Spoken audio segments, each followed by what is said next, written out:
আসসালামু আলাইকুম ওয়া রাহমাতুল্লাহি ওয়া বারাকাতুহু ইন্নাল হামদালিল্লাহ ওয়াসসালাতু ওয়াসসালামু আলা রাসূলিল্লাহ ওয়া আলা আলিহি ওয়া আসহাবিহি আজমাইন ক্বালা রাসূলুল্লাহি সাল্লাল্লাহু আলাইহি ওয়াসাল্লাম ওয়া রাজুলুন শাবুন নাশাআ ফি ইবাদাতিল্লাহ আও কামা ক্বালা আলাইহিস সালাতু ওয়াসসালাম। সুপ্রিয় দর্শক মণ্ডলী, কাছে দূরে, দেশে এবং দেশের বাইরে যে অবস্থান থেকে বসে চোখ রেখেছেন নিউজ 24 এর পর্দায়, সকলকে নিউজ 24 এর পক্ষ থেকে যে অনুষ্ঠান দেখার জন্য চোখ রেখেছেন ইসলাম আমরা এর পক্ষ থেকে আন্তরিক ধন্যবাদ মুবারকবাদ জানিয়ে আজকের এই সুন্দর আয়োজন শুরু করতে যাচ্ছি। আল্লাহ রাব্বি করিম কাল কিয়ামতের ময়দানে যখন কঠিন সময় হবে তখন 7 ব্যক্তিকে আল্লাহ পাকের আরশের নিচে ছায়া দান করবেন।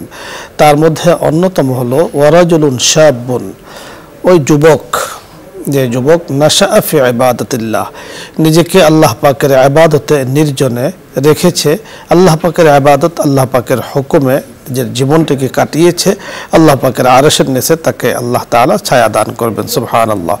তাই যুবকদের মর্যাদা, আদর্শ সমাজ গঠনে যুবকদের ভূমিকা নিয়ে আজকে আমরা কথা বলবো। কথা বলার জন্য যিনি আমাদের সাথে যোগ দিয়েছেন বিশিষ্ট ইসলামী চিন্তাবিদ, লেখক এবং গবেষক, মিডিয়া আলোচক শেখ মুফতি শাব্বির আহমদ খান আজহারি, শেখুল হাদিস, জামিয়া দারুল আরকাম, উত্তরা, ঢাকা। সাথে আছি আমি আমজাদ হোসেন হেলালি। আসসালামু আলাইকুম। ওয়ালাইকুম আসসালাম ওয়া রাহমাতুল্লাহি ওয়া বারাকাতুহু। মুফতি সাহেব কেমন আছেন? আলহামদুলিল্লাহ, ভালো আছি। আপনি কেমন আছেন? আলহামদুলিল্লাহ, আল্লাহ তাআলা খুব ভালো রেখেছেন। আপনার কাছে আজকে আমরা জানবো আদর্শ সমাজ গঠনে তরুণদের ভূমিকা কিন্তু অনেক। জি। আপনি দেখেছেন যে আমরা ইসলামের ইতিহাস যখন দেখব তখন হাদিসের ক্ষেত্রে, কোরআন সংরক্ষণের ক্ষেত্রে এবং ইসলামের বিজয়ের ক্ষেত্রে তরুণদের ভূমিকা কিন্তু অনেক বেশি। জি। আপনি জানেন যে মোহাম্মদ বিন কাসিম, উনি সুদূর সিন্ধু পর্যন্ত উনি বিজয় করেছেন এবং তরুণদের যে ভূমিকা তখন ছিল মানে ঐতিহাসিক। মানে আমরা যতই আলোচনা করব কম হবে। তো আদর্শ সমাজ গঠনে তরুণদের যে ভূমিকা, তাদের যে পদক্ষেপ এবং তাদের যে সম্মান মর্যাদা, এই সম্পর্কে আজকে আপনার কাছে আমরা শুনবো। বিসমিল্লাহির রহমানির রহিম। আলহামদুলিল্লাহ ওয়াসসালাতু ওয়াসসালামু আলা রাসূলিল্লাহ ওয়া আলা আলিহি ওয়া সাহবিহি ওয়া মান ওয়ালাহ, আম্মা বা'দ। আল্লাহ রাব্বুল আলামিন এই মানব সমাজের মধ্যে মানব সমাজ শান্তিপূর্ণ এবং একটা আদর্শ সমাজ কিভাবে হিসাবে এই পৃথিবীতে বিরাজ করতে পারে, এর জন্য যুব সমাজের দায়িত্ব অপরিসীম এবং যুব সমাজকে আল্লাহ রাব্বুল আলামিন অনেক সম্মান দিয়েছেন। আল কোরআনুল কারীমে সূরাতুল কাহফে আল্লাহ রাব্বুল আলামিন বলছেন, ইন্নাহুম ফিতিয়াতুন আমানু বিরাব্বিহিম ওয়া জিদনাহুম হুদা। ওই কাহাফ গুহাবাসীর যে যুবকরা, যারা নিজেদের ঈমান এবং আল্লাহ রাব্বুল আলামিনের প্রতি বিশ্বাসকে হেফাজত করার জন্যে তারা জীবনের মায়া ত্যাগ করে, জীবনের আরাম আয়েশ ত্যাগ করে, আত্মীয় স্বজনের মায়া ত্যাগ করে যারা গুহায় আশ্রয় নিয়েছিল তৎকালীন সময়ের বাদশার জুলুম থেকে বাঁচার জন্যে, তাদের ব্যাপারে আল্লাহ তাআলা বলছেন ইন্নাহুম ফিতিয়াতুন, এবং তারা হলো এমন কিছু যুবক আমানু বিরাব্বিহিম, তারা তাদের রবের প্রতি ঈমান এনেছে, ফাজিদিনাহুম হুদা, যার ফলে আমি তাদের হেদায়েতকে আমি আরো অনেক বৃদ্ধি করে দিয়েছি। আসলে যুবকরা যদি একটু চেষ্টা করে, আল্লাহ রাব্বুল আলামিন তাদেরকে অপার শক্তি এবং সম্ভাবনা আল্লাহ তাআলার পক্ষ থেকে চলে আসে। ঠিক তেমনিভাবে এই যুবকদের সম্মানের ব্যাপারে রাসূল সাল্লাল্লাহু আলাইহি ওয়াসাল্লাম একটি হাদিসে বলেছেন, হাদিসটি ইমাম বুখারী রাহিমাহুল্লাহ উল্লেখ করেছেন, সাবাতুন ইউযিল্লুহুমুল্লাহু ইয়াওমা লা যিল্লা ইল্লা যিল্লুহু, 7 ধরনের মানুষকে আল্লাহ রাব্বুল আলামিন কিয়ামতের দিন ছায়ার নিচে আশ্রয় দিবেন, তার নিজের ছায়ার নিচে, নিজের বিশেষ এক ছায়ার নিচে, যেদিন তার ছায়া ছাড়া আর কোনো ছায়া নেই। 7 ধরনের মানুষের মধ্যে আল্লাহ রাব্বুল আলামিন দ্বিতীয় নম্বরে উল্লেখ করেছেন শাবুন নাশাআ ফি ইবাদাতিল্লাহ, যেমনটা আপনি শুরুতে বলছিলেন। আর প্রথমটা হলো ইমামুন আদিল, একজন ন্যায়পরায়ণ বাদশাহ 1 নম্বরে। 2 নম্বরেই হলো এমন যুবক যে নিজের জীবনকে আল্লাহর ইবাদতের জন্য, যৌবনকে আল্লাহর ইবাদতের জন্য সে উৎসর্গ করে দিয়েছে।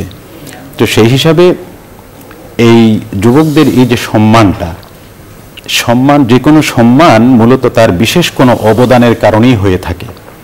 তো কিন্তু যেহেতু যুব সমাজের দায়িত্বটা অনেক বেশি একটি সুন্দর এবং আদর্শ সমাজ গঠন করার জন্যে, তো আদর্শ সমাজ বলতে আসলে আমরা কি বুঝি?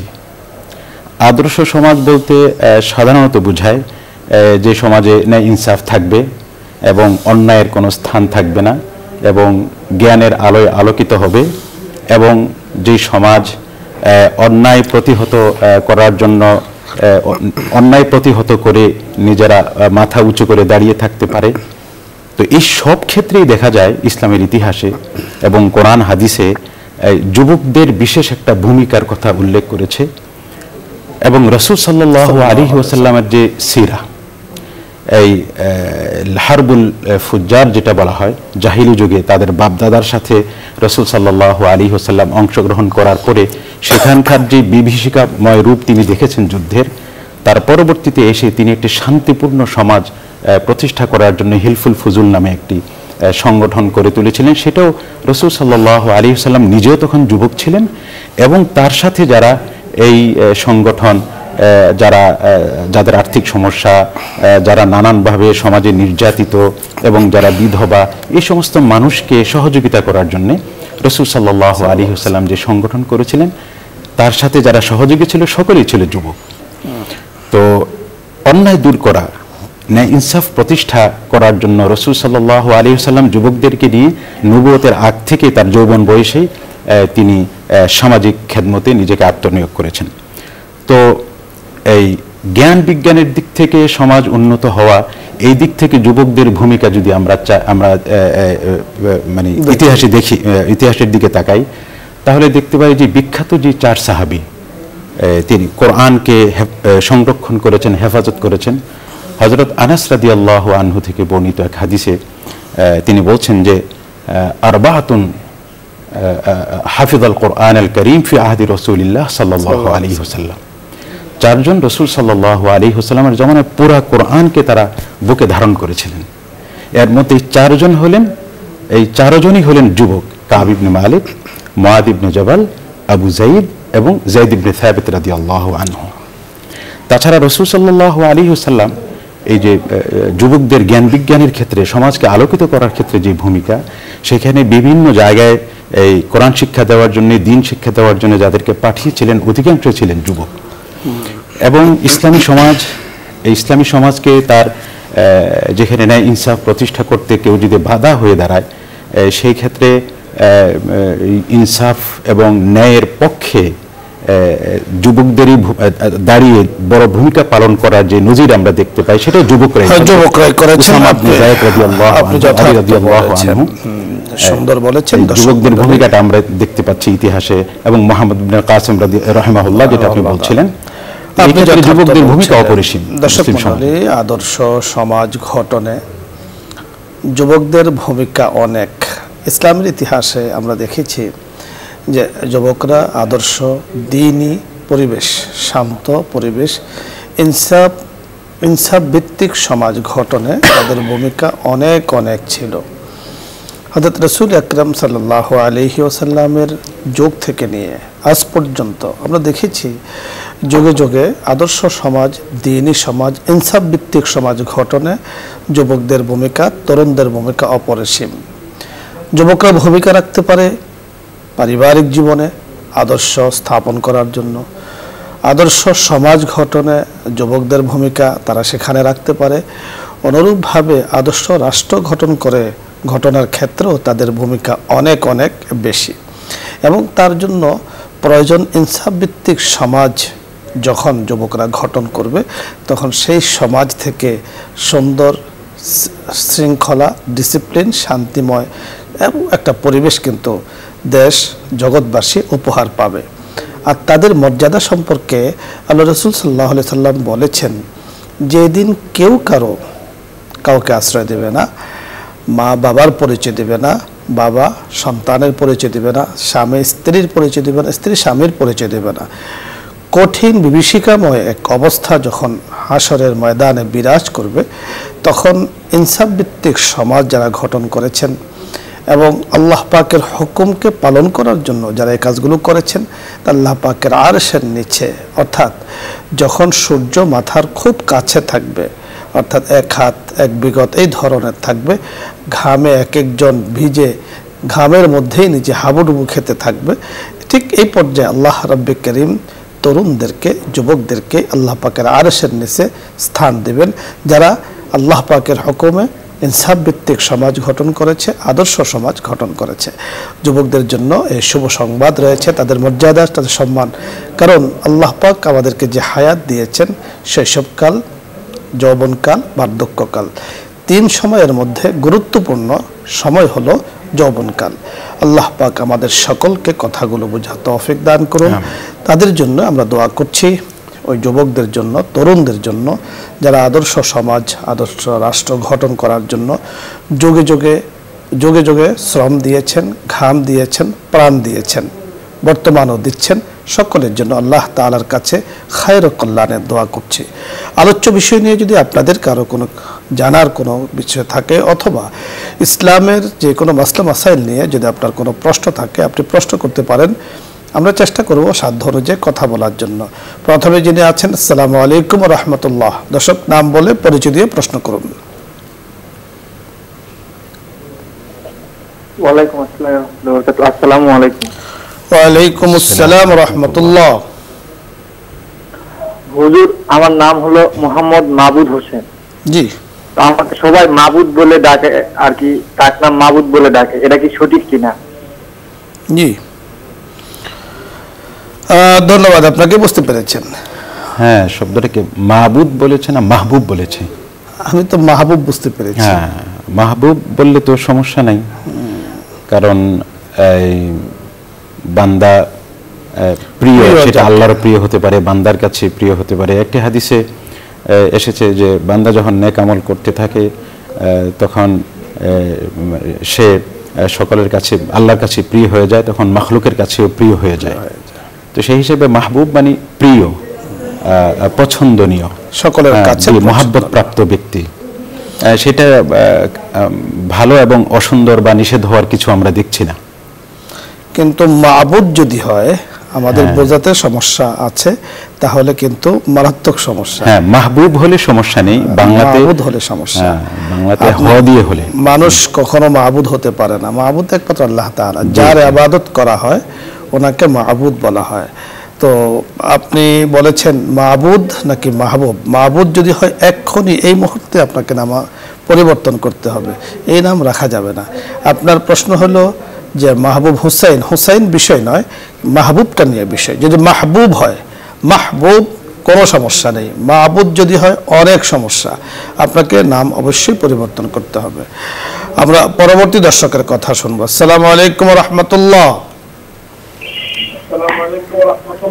ওয়ালাইকুম সালাম। হুজুর, প্রশ্ন করুন। হুজুর, আমি প্রশ্ন করছিলাম, হুজুর আমি নামাজে দাঁড়াইলে বা উযু করতাম গেলে আমার অনেক কিছু মনে হয়, ওই জন্য হুজুর আমি উযুও করতে পারি না, আমার অনেক খারাপ লাগে, কষ্ট লাগে। আমরা বুঝতে পেরেছি, আপনি শুনতে থাকুন, আমরা কথা বলছি। বুঝতে পেরেছেন? ওযু করতে গেলে, নামাজ পড়তে গেলে আজে বাজে কিছু মনে হয়, ওনার ভেতরে এই অনুশোচনা আছে যে কাজটা আসলে ঠিক নয়। তো এখন ওনার কি করণীয়? এটা স্পষ্টতই বুঝে আসে যে শয়তানের ওয়াসওয়াসা। হাদিস শরীফে এসেছে শয়তান নানাভাবে মানুষের মধ্যে প্রবেশ করে নামাজ নষ্ট করার চেষ্টা করে। তো তখন এই নামাজের বাহিরে থাকলে ইস্তিগফার পড়বে, আর নামাজের ভিতরে থাকলে নামাজে কোন যে অবস্থায় আছে সেই অবস্থাটার প্রতি গুরুত্ব দেবে। তার তখন কি তাসবিহ পড়নীয়, কয় রাকাত পড়েছে, কি আছে সেটার প্রতি গুরুত্ব দিবে, এবং এটার কারণে মন খারাপ না করে বরং আল্লাহর উপরে ভরসা করে তার করণীয় যে দায়িত্ব সেটা করে যাবে। মনটাকে স্থির করার আপনি চেষ্টা করবেন এবং নিজের সাধ্য অনুযায়ী চেষ্টা করবেন। আশা করছি এই সমস্যা ইনশাআল্লাহ থাকবে না। পরবর্তী দর্শকের কথা শুনবো। জি, আসসালামু আলাইকুম ওয়া রাহমাতুল্লাহ। ওয়ালাইকুম আসসালাম ওয়া রাহমাতুল্লাহ। হ্যালো স্যার, আমি সুনামগঞ্জ থেকে বলতেছি, মোহাম্মদ খলিলুর রহমান। জি, আমি দুইটা প্রশ্ন করব। যে প্রথম প্রশ্ন, আমার 5 ভাই 3 বোন। আমি বাইরে ছিলাম 22 বছর, কিন্তু যা আজ ইনকাম করে দিয়েছি বাড়িতে সবে খাইছি, এখন বাড়িতে আইছি আমার পরে এখন পিঠা করছি, পিঠা করে আনেন আমার ব্যবস্থা পালা না, কিন্তু সবাই বলে আমি পালা না, আমার সাথে যোগাযোগ করে না, এটা যে এটা কিরকম পিঠা হয়েছে আমার পিঠাইতে খুশি হইল মানে। আর দ্বিতীয় প্রশ্ন হইলো আমার, বা আমি দোকান দিতাম অনেক টাকা মানুষের কাছে পাই, প্রায় 6-7 লাখ টাকা মানুষের কাছে পাই, এটা কিনো উপহার আছে এটা আমার একটু জানাই। ওয়ালাইকুম আসসালাম। সুনামগঞ্জ থেকে খলিলুর রহমান ভাই, আপনি জানতে চেয়েছেন, বুঝতে পেরেছেন? হ্যাঁ, প্রথম সওয়ালটা খুব ভালোভাবে বুঝতে পেরেছি। উনি দেশের বাইরে ছিলেন। জি জি। তো প্রথম প্রশ্ন ছিল উনি দেশের বাইরে ছিলেন, ওনারা 5 ভাই বোন, তো উনি উপার্জন করে দেশে দিয়েছেন আমি যা বুঝতে পেরেছি। এখন দেশে আসার পর উনি ওনার আত্মীয় স্বজনের কাছে সম্ভবত সেটার সম্মানটা পাচ্ছেন না এবং ওনাকে অনেকে খারাপ বলছে।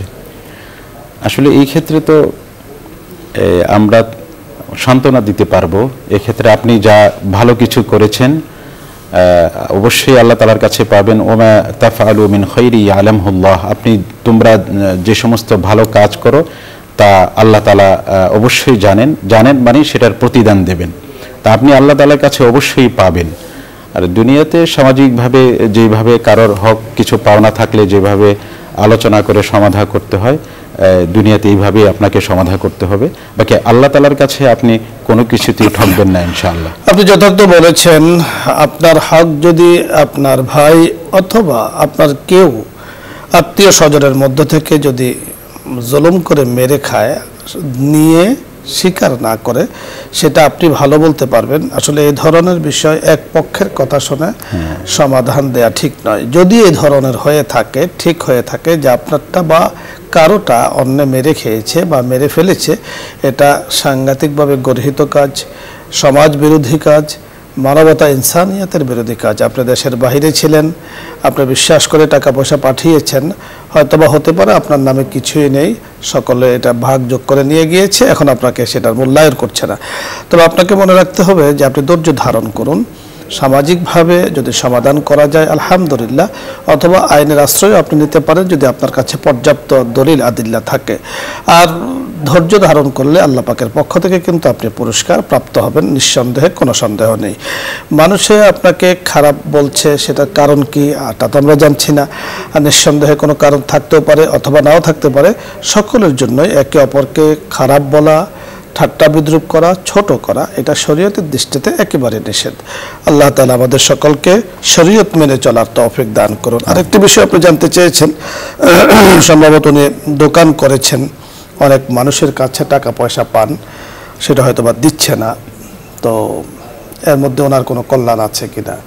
টাকা পয়সা উনি পান, নিঃসন্দেহে কল্যাণ আছে। আপনি ঋণ দিয়েছেন, আপনার জন্য তো কল্যাণ আছেই, মানুষের উপকার করা, ঋণ দেয়া, মানুষের কি বলে বিপদ আপদ দূর করা, অসহায়দের কাছে দাঁড়ানো অনেক ফজিলতের বিষয়। বাট যারা আপনার ঋণ দিতে টালমাটাল করছে তারা কিন্তু গর্হিত কাজ করছেন, এবং হাদিসের মধ্যে বলা হয়েছে মাতালুল গানি যুলমুন, যে ঋণ পরিশোধ করতে টালমাটাল করা, দিচ্ছি সাধ্য থাকা অবস্থায়, তাহলে এটা এক ধরনের জুলুম। আর জুলুম থেকে বেঁচে থাকা এটা প্রত্যেকটা মানুষের জন্য জরুরি। আমরা পরবর্তী দর্শকের কথা শুনবো। জি, আসসালামু আলাইকুম ওয়া রাহমাতুল্লাহ।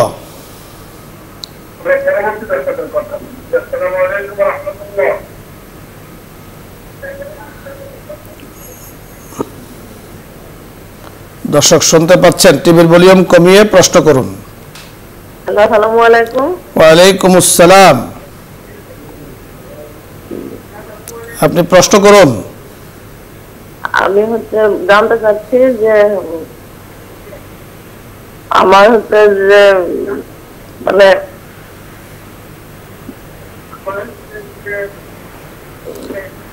বলুন। নামাজে যে হচ্ছে যে অনেকে বলে যে বাংলাতে হচ্ছে যে নিয়াত করলে পরে হচ্ছে যে নামাজ হবে না, আবার হচ্ছে যে অনেকেই বলে যে আরবিতে নিয়াত করা লাগবে। আপনাকে ধন্যবাদ, আমরা বুঝতে পেরেছি, আপনি শুনতে থাকুন। আমরা বারবার আমাদের এই অনুষ্ঠানে যে বিষয়টি পরিষ্কার ভাষায় বলেছি যে অনেকে বলেছে এই কথাগুলো আমরা আসলে শুনে, যিনি বলেছেন বাংলাতে বললে হবে না, আরবিতে বললে হবে, আরবিতে বললে হবে না, বাংলাতে বললে হবে। তা আমরা কারো ব্যক্তি বিশেষকে লক্ষ্য করে কথা বলি না, শরীয়ত নিয়ে কথা বলি। শরীয়তের সমাধান কি এই ব্যাপারে আপনি শুনবেন, এবং আবার আমাদেরকে অনেকের মধ্যে ফেলে দিলে আপনি সন্দেহের মধ্যে থাকবেন। আপনি শুনুন এবং বোঝার চেষ্টা করুন। হ্যাঁ, যে প্রশ্নটি করেছেন আপনি নামাজের নিয়ত, আসলে নিয়তের জায়গা হলো অন্তর। তো মুখের শব্দ আছে কিন্তু মনের আসলে কোনো শব্দ নাই, সেটা অনুধাবন করা। তো নিয়তটার জায়গা হলো মনে। আপনি আরবি কিংবা বাংলায় কোনো শব্দ উচ্চারণ না করেও যদি একজন মুসল্লি, নামাজ পড়া ব্যক্তি, তিনি যে নামাজটা পড়ছেন তার ভিতরে এই বোধ এবং বিশ্বাস নিয়ে আমি এখন জোহরের 4 রাকাত ফরজ নামাজ পড়ছি আল্লাহর জন্যে, এবং এইভাবে যদি সে নামাজ পড়ে তার নামাজ হয়ে যাবে। মুখ দিয়ে আরবি কিংবা বাংলা কোনোটাই উচ্চারণ করা আবশ্যক নয়। এইটাই ফুকাহায়ে কেরামের শরীয়তের সিদ্ধান্ত এটি। বাকি মুখে বলতে পারলে ভালো। ধন্যবাদ আপনাকে। মুখে বলতে পারলে ভালো, আপনি আরবিতে বলুন, বাংলাতে, বাট আপনার মনের যে নিয়ত সেটা কিন্তু আপনি একটু পরে মাগরিব পড়বেন, আপনার মনে সিদ্ধান্ত নেবেন যে আপনি মাগরিবের ফরজ নামাজ পড়ছেন, এরপরে সুন্নত পড়বেন, সেটা মানসিকভাবে আপনি সিদ্ধান্ত নেবেন যে আপনি সুন্নত পড়ছেন। আপনাকে যদি কেউ জিজ্ঞেস করে যে আপনি কি করছেন, যে আমি মাগরিবের দাঁড়ানোর আগে যে আমি এখন মাগরিবের নামাজ পড়ব, মাগরিবের ফরজ নামাজটা পড়ব, ফজরটা পড়ব, জোহরটা পড়ব, আসর পড়ব, মানসিক মনে মনে সিদ্ধান্ত নেওয়াটা হলো মৌলিক নিয়ত। আর নিয়ত ইরাদাতুল কলব, নিয়তকে বলা হয় মনের সিদ্ধান্তকে। মনে আপনি সিদ্ধান্ত নিয়েছেন, হয়ে গিয়েছে। আপনি জবানে উচ্চারণ করেন, আরবি করুন, বাংলা করুন, যেমন পারেন, হয়ে যাবে। নামাজে আপনার কোনো সমস্যা হবে না। আশা করছি আপনি বুঝতে পেরেছেন। সামনে আর কথা বলার দরকার নেই। অনেকে বলেছেন আরবিতে বললে হবে না, বাংলা বললে হবে না। আপনি এভাবে পড়তে থাকুন ইনশাআল্লাহ। আমরা পরবর্তী দর্শকের কথা শুনবো। জি, আসসালামু আলাইকুম ওয়া রাহমাতুল্লাহ। আসসালামু আলাইকুম হুজুর। ওয়া আলাইকুম আসসালাম। হুজুর, আমি তো ওই দিনকে প্রশ্ন করছিলাম, আমার স্বামীর রাগের কারণটা তো বলি নাই আপনারে। আমার হয়েছে হুজুর, ছোট দেবরে অনেক ঋণ করছে, ঋণ করে দোকানপাট দিছে, দেওয়ার পরে লস খেয়ে গেছে। ও এত ঋণ করছে, এই জন্য ওর ছোট বাইরে দেখতে পারে না, মানে ও সবকিছু দায়িত্ব নিয়ে নিছে। ছোট ভাইয়ের প্রতি ও খুব রাগ, বাপের উপরে ওর খুব রাগ, বাসায় আইলে চিল্লা পাল্লা করে, রাগারাগি করে। আপনাকে ধন্যবাদ। আমরা বুঝতে পেরেছি রাগের কারণ যাই হোক, আমরা তখন বলেছি যে কোনো কারণে হোক, ছোট ভাইয়ের কারণে হোক, বাবার কারণে হোক, উনি রাগ করেন, একটা অংশ আপনার উপরও পড়ে বা সংসারেও পড়ে, এর প্রভাব পড়ে। আপনি ধৈর্য ধারণ করুন। এবং রাগী মানুষ অনেক সময় মুরব্বীরা বলে থাকেন তাদের মনটা কিন্তু ভালো হয়। রাগের যা কিছু আছে উনি প্রকাশ করে দেন, দিলটা ভালো থাকে। তো এই জন্য আপনার স্বামীর দিল ভালো, আমরা যতটুকু বুঝতে পেরেছি। সংসারে যাতে কোনোভাবেই বিশৃঙ্খলা না হয় এটা খেয়াল রাখতে হবে। আর ওনাকে বলুন বেশি রাগ করা দরকার নেই, ধৈর্য ধারণ করুন। তুমি রাগ করলেই তো আর সমস্যার সমাধান হচ্ছে না, সমস্যার সমাধান তো আল্লাহ পাক করে দেবেন। এখন ঋণ করে ফেলেছে, সে যে কারণে হোক, বুঝে করুক না বুঝে করুক, আপনি রাগারাগি করলেন, সংসারের মধ্যে অশান্তি আসলো, এতে করে তো সমাধান আসলো না। সমাধানের পথ খুঁজতে হবে পরামর্শের ভিত্তিতে। আমরা পরবর্তী দর্শকের কথা শুনবো। জি, আসসালামু আলাইকুম ওয়া রাহমাতুল্লাহ। আসসালামু আলাইকুম ওয়া রাহমাতুল্লাহ।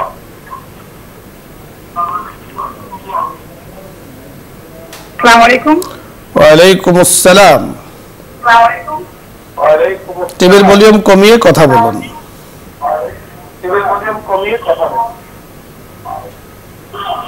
জি বলুন, প্রশ্ন করুন। বলছিলাম আমি অনেকদিন থেকে এই প্রোগ্রামটা দেখছি, আজ প্রথম এই লাইনটা পেয়েছি, খুব আনন্দিত আমি। বলছিলাম যে কন্যা সন্তানের জন্য কোনো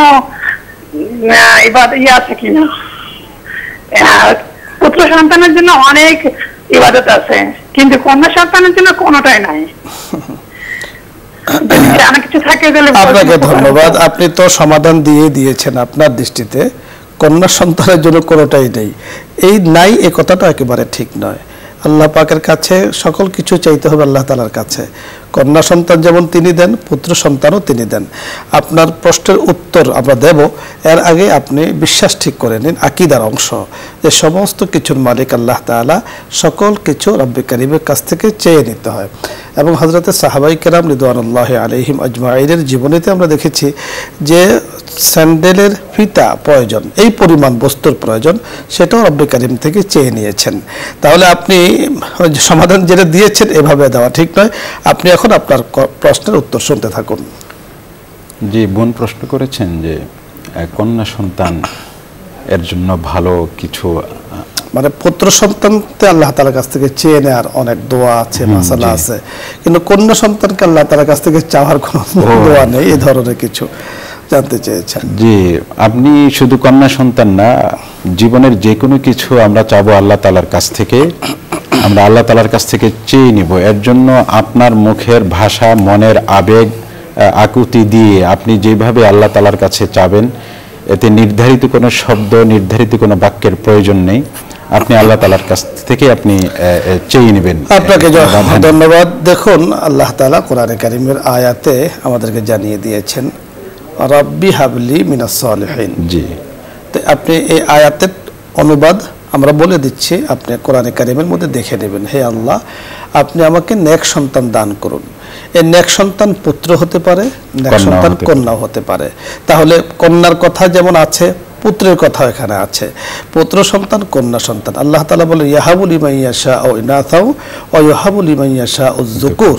আল্লাহ পাক কাউকে কন্যা সন্তান দান করেন, কাউকে পুত্র সন্তান দান করেন, তার ইচ্ছা, কিন্তু চেয়ে নিতে হবে। আপনার কোনটা প্রয়োজন সেটা আপনি ভালো জানেন। আর সকল কিছু চাওয়ার পদ্ধতি, দোয়া, কোরআন, সুন্নাহ আছে, আমাদের জানার অভাবে আমরা সেটাকে পারি না, এই জন্য আমরা মনে করছি যে শরীয়তে নেই। এই ধরনের কথা ঠিক নয়। সামনে কিন্তু আপনাকে আকীদা ঠিক রাখতে হবে। আমার একটি ঘটনা মনে পড়েছে, আমাদের এক বক্তা ওয়াজ করতেন যে একজনের বৌমা একেবারে খাটো, ছোট, তো বৌমাকে বলেছে যে তুমি ওই কলসি থেকে আমার জন্য এক গ্লাস পানি নিয়ে আসো। তখন বৌমা হলো একেবারে খাটো, তখন কলসিটা হলো বড়, এখন সেটাকে ঢালতেও পারছে না, পানি নিচে পড়ে গিয়েছে, আবার হাত দিয়েও নাগাল পাচ্ছে না। তো এখন শাশুড়ি মাকে ডেকে বলছে যে আম্মা জান, এই কলসির তো তলা নেই। আসলে কলসির তলায় দেয় না, ও পাচ্ছে না, কলসির তলা ঠিকই আছে, তার বুঝের অভাবে। তো ঠিক অনুরূপ ভাবে আল্লাহ তাআলার কাছ থেকে সবই চেয়ে নিতে হবে। আমি পাচ্ছি না, আমার ত্রুটি, আমি জানছি না, আমার ত্রুটি। ধন্যবাদ। পরবর্তী দর্শকের কথা আমরা শুনবো। জি, আসসালামু আলাইকুম ওয়া রাহমাতুল্লাহ। জি ওস্তাদ জি, ভালো আছেন? আসসালামু আলাইকুম। ওয়া আলাইকুম আসসালাম। পরিচয় বলুন, প্রশ্ন করুন। জি ওস্তাদ জি, আমি ঢাকা বসুন্ধরা থেকে বলতেছি। আমার টোটাল নামটা হচ্ছে মোহাম্মদ শাহরিয়ার হাসান খান, ডাক নাম হচ্ছে শামুন। শামুন নামটা কি মানে কি ইসলাম তরিকার সহি নাকি কতটুকু জানার জন্য ফোন দিয়েছি। শাহরিয়ার জামান খান, আরে হাসান খান শামুন, ডাক নাম শামুন।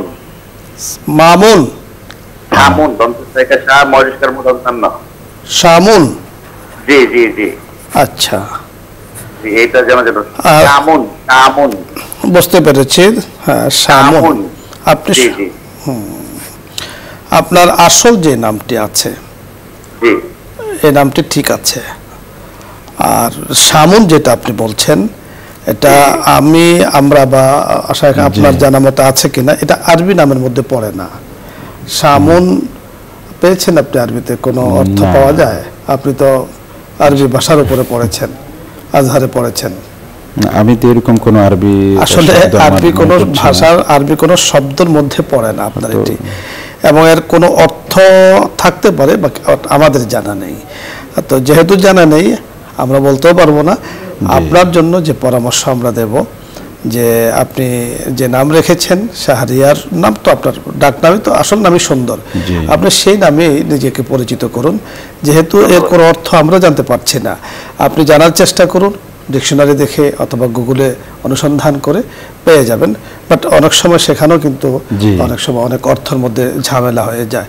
এজন্য আমরা দুঃখ প্রকাশ করছি যে আমরা আপনার এই নামের অর্থ পাচ্ছি না। পরবর্তী দর্শকের কথা আমরা শুনবো। জি, আসসালামু আলাইকুম ওয়া রাহমাতুল্লাহ।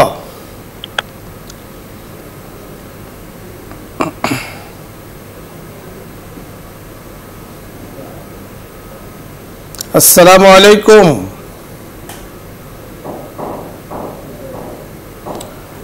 পরবর্তী দর্শকের কথা শুনবো। আসসালামু আলাইকুম ওয়া রাহমাতুল্লাহ। ওয়ালাইকুম আসসালাম।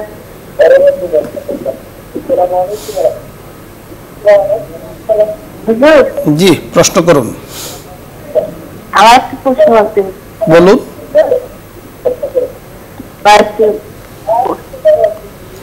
প্রশ্ন বলুন। প্রশ্ন, এই যে আমরা যে ব্রাশ করি না, সে নেটওয়ার্কের কথা যে বলা হয়েছে, নেটওয়ার্ক না করে ব্রাশ করা হবে না, তাহলে আপনি শুনতে থাকুন, আমরা কথা বলছি, আপনি খুব খেয়াল করে শুনুন। বুঝতে পেরেছেন? ব্রাশ যে করেন পেস্ট ব্যবহার করে, তো হাদিসে বলা হয়েছে মেসওয়াকের কথা। তো ব্রাশ করলে কি মেসওয়াকের ফজিলত পাওয়া যাবে? মেসওয়াক করলে দাঁত পরিষ্কার হয়, পাশাপাশি হাদিস শরীফে মেসওয়াকের আলাদা একটা যে কোনো গাছের নরম অংশ দিয়ে, তো ব্রাশ করলে তো দাঁত পরিষ্কার হবে, পরিচ্ছন্ন হবে, তো সেই হিসাবে দাঁত পরিষ্কার করার সওয়াব পাওয়া যাবে, এতে কোনো সন্দেহ নেই। তবে আমরা দেখেছি উলামায়ে কেরামকে মেসওয়াকের যে আলাদা একটা ফজিলত, আলাদা একটা সওয়াব, সেটা অর্জন করার জন্য ওই যে কোনো গাছের নরম অংশের সেটাকে তারা প্রাধান্য দিয়েছেন। আপনি যথার্থ বলেছেন। মেসওয়াকের ফজিলত নিয়ে হাদিসের মধ্যে এসেছে সিওয়াকু মাতহারাতুন লিল ফাম ওয়া মারদাতুন লির-রাব। মেসওয়াকের ফজিলত দুটো, একটি হলো মুখ পরিষ্কার হয়, আর একটি হলো আল্লাহ পাকের সন্তুষ্টি পাওয়া যায়। তো সেটা মেসওয়াক আল্লাহ রাসূল সাল্লাল্লাহু আলাইহি ওয়াসাল্লাম সরাসরি যে গাছের ঢাল, নিমের ঢাল, জাইতুনের ঢাল ব্যবহার করেছেন, সেটা ব্যবহার করা উত্তম, আর সেটা বাজারে পর্যাপ্ত পাওয়া যায়। আমরা অনেক সময় দেখেছি আমাদের গ্রামে গঞ্জে যে মেসওয়াকের ঢাল অনেকে খেজুরের ঢাল ব্যবহার করেছেন, নিমের ঢাল ব্যবহার করেছেন, সেগুলো পর্যাপ্ত পাওয়া যায়। তো আপনি চেষ্টা করবেন ওটার উপরেই আমল করতে। কখনো যদি আপনার কাছে সেটা না থাকে, আর আপনি সেই নিয়ত আপনার সেটিই থাকবে, সে নিয়ত করে যে আমার মেসওয়াক আছে, এখন কাছে নাই, সহজে আপনি ব্যবহার করতে পারছেন না, কাছে আনতে পারছেন না, সেক্ষেত্রে আপনি ব্রাশ ব্যবহার করতে পারবেন। মনে রাখতে হবে যে ব্রাশের সূচনা আর মেসওয়াকের সূচনা, যখন আপনি উভয়টাকে একসাথে মিলাবেন, দেখা যাবে যে আল্লাহ রাসূল মেসওয়াকের সূচনা করেছেন, আর সেই সূচনাকে অনুকরণ করার মধ্যেই দুটো ফজিলত আপনি পেয়ে যাবেন। মুখ পরিষ্কার হবে, আল্লাহ পাকের সন্তুষ্টিও কামনা হবে। প্রত্যেক বস্তুর কিন্তু সূচনা থেকে অনেক কিছু কিন্তু নির্ভর করে কোনটার সূচনা কেন হয়েছে। যে মেসওয়াকের সূচনা হয়েছে দুটো ফায়দা পাওয়ার জন্য, ব্রাশের সূচনা হয়েছে শুধুমাত্র মুখ পরিষ্কার করার জন্য। তাহলে মুখ পরিষ্কার দিয়ে তো আল্লাহ পাকের সন্তুষ্টি পাওয়াটা মুশকিল হয়ে যাবে। আশা করছি আপনি বুঝতে পেরেছেন। এজন্য তিরমিজি শরীফের এক হাদিস ইমাম তিরমিজি রাহমাতুল্লাহি আলাইহি জামে তিরমিজি উল্লেখ করেছেন যে হাদিসের মধ্যে আছে, আপনি ওযু করতে গিয়েছেন, সেখানে আপনার কাছে মেসওয়াক নেই, সবসময় ব্যবহার করেন, মেসওয়াক আপনার কাছে থাকে, তো সেক্ষেত্রে যদি আপনি শাহাদাত আঙ্গুলি দিয়ে মুখের মধ্যে মেসওয়াকের নিয়তে 3টা মোড়ানি দেন, তো আল্লাহ পাক আপনাকে মেসওয়াকের সওয়াব দান করবেন। আশা করছি আপনি বুঝতে পেরেছেন। মুহতারাম, আপনাকে ধন্যবাদ জানাচ্ছি। অনেক সুন্দর আলোচনা আজকে আমাদের দর্শকদের জন্য আপনি উপহার দিয়েছেন। আমাদের হাতের সময় একেবারে কম, আমরা আল্লাহ তাআলার কাছে দোয়ায় চলে যাব। এখন দর্শক মণ্ডলী, অনেকগুলো বিষয় নিয়ে আমরা কথা বলেছি। শরীয়তের এই সুন্দর যে বিষয়গুলো আছে, বিশেষ করে সর্বশেষ যে প্রশ্নটি আমাদের এক মা করেছেন যে মিসওয়াকের বিষয়টি, এটা অত্যন্ত ফজিলতপূর্ণ। মিসওয়াক করা, রাসূল আকরাম সাল্লাল্লাহু আলাইহি ওয়াসাল্লাম সব সময় মিসওয়াক করতেন এবং নিজের কাছে মিসওয়াককে রাখতেন।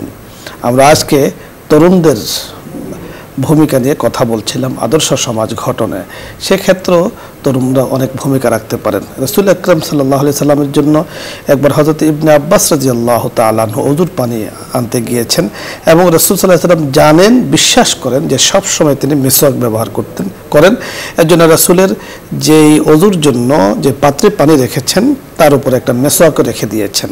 যে হযরত ইবনে আব্বাস জানেন যে রাসূল সাল্লাল্লাহু আলাইহি ওয়াসাল্লাম সবসময় মিসওয়াক করতেন। দেখুন, মিসওয়াক ভিত্তিক সমাজ, পরিবার, এর মধ্যে আল্লাহর রহমত আসে। কারণ আল্লাহ তাআলা রাসূল সাল্লাল্লাহু আলাইহি ওয়াসাল্লামের মাধ্যমে আমাদেরকে জানিয়ে দিয়েছেন মারদাতুন লির-রাব, রবের সন্তুষ্টি পাওয়া যায়। সকল কিছুর মাকসাদ তো আল্লাহ তাআলা সন্তুষ্টি পাওয়া। মেসওয়াকের মাধ্যমে যদি আমি আল্লাহ তাআলা সন্তুষ্টি পাই, অনেক বড় পাওনা। আল্লাহ পাক আমাদেরকে এই সুন্নাহর উপরে আমল করার তৌফিক দান করুন।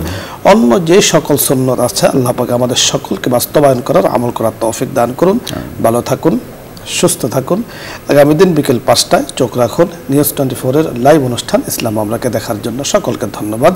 আসসালামু আলাইকুম ওয়া রাহমাতুল্লাহি ওয়া বারাকাতুহু। দোয়া হবে, দরুদ ইস্তেগফার পাঠ করি।